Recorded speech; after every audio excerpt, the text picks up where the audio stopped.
G'day and welcome to episode 230 of Trent365. Today is Thursday the 19th of July, and last week I spoke about a guy called Niels Hoven when he talked about this idea of being careful that you don't manipulate what you measure. Manage what you measure, certainly, but make sure you don't manipulate what you measure.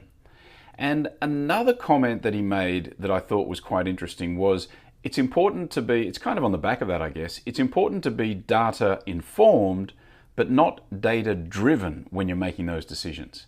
So by all means, get the information, get all the data you can, but don't necessarily be driven by that decision. Don't make the decision based on data at the exclusion of all else. And he used Zynga, the gaming company that I think he used to work for actually, as a perfect example of a company that was driven by data only.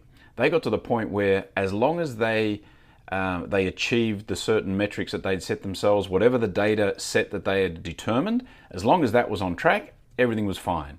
And he says that's why they fell off the cliff, because everything was great with that data right up until it wasn't.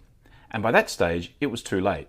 And so had Zynga focused a little bit more on non-data variables, things like talking to customers even, things like getting feedback, then they would have seen these trend changes coming a lot earlier.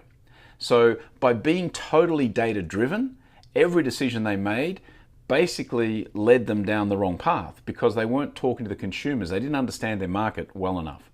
So I think the lesson in this for all of us in any business, whether it's hotels, spas, frankly, whatever it is, the data is important and we put a lot of focus on data these days. No doubt it's important.